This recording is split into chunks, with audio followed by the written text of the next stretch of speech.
Eh bien, comme cette petite vidéo le dit si bien, défendons les droits de l'homme pour que nos enfants aient le droit de vivre, aient le droit de vivre dans des conditions normales.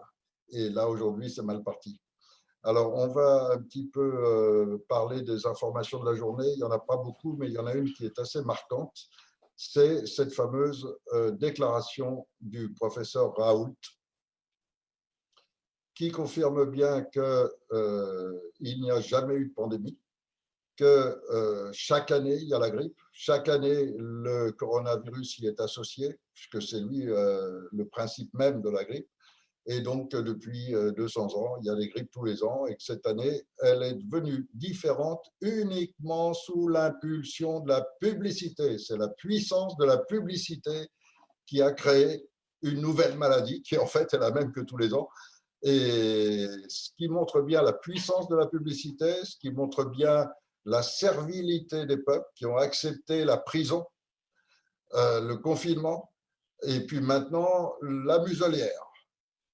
Et je ne sais pas si c'est partout pareil, mais en tous les cas, je peux vous dire qu'en France et en Espagne, vous avez encore plein de commerçants qui vous exigent de mettre une muselière pour entrer. Vous avez, c'est absolument fantastique, quoi.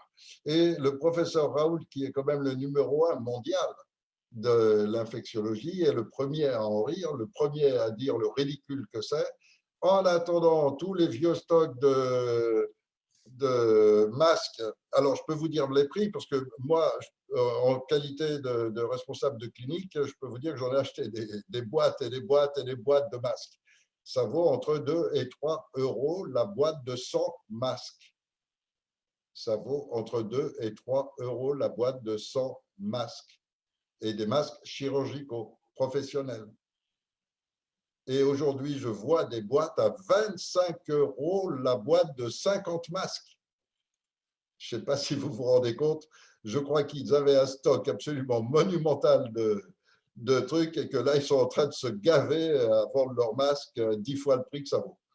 Et tout est comme ça, et on est dans un monde où finalement, si vous analysez un peu toute l'opération qui a été menée là pendant ces mois-ci, eh bien, elle prépare la faillite d'une multitude de petits artisans, de petites entreprises, de petits commerçants et l'enrichissement monstrueux des grands.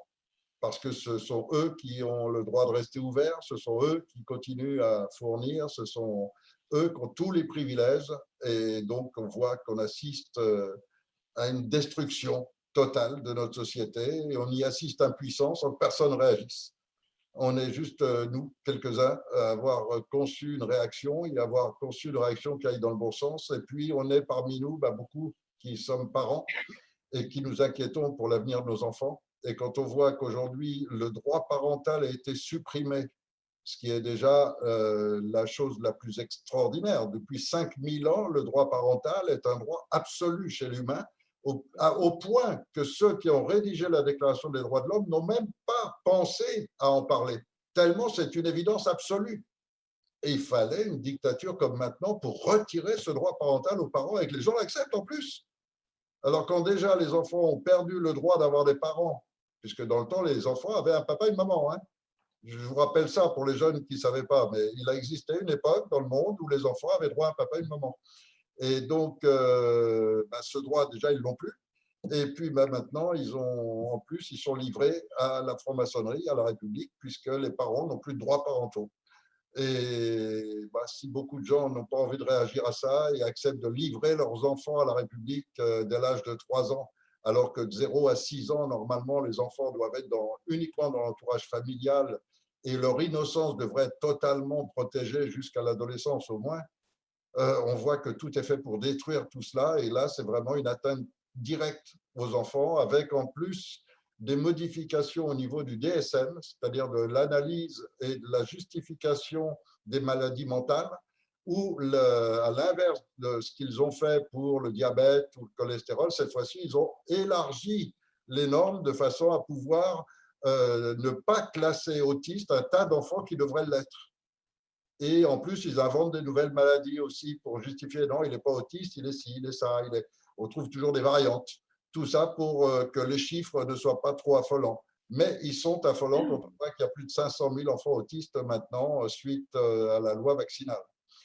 Alors, on a ici avec nous quelqu'un qu'on est bien conscient, qui a en plus conçu, parce qu'on essaye, nous, d'être constructifs et pas seulement de dénoncer, qui a conçu une structure permettant un petit peu à beaucoup de parents de sauver leurs enfants, de les mettre à l'abri dans le système d'éducation, qui en fait est une instruction, et dans des conditions saines, et puis qui est en train de développer un relais sur toute la France pour permettre aux familles de protéger leurs enfants, de leur offrir une possibilité en tous les cas de le faire.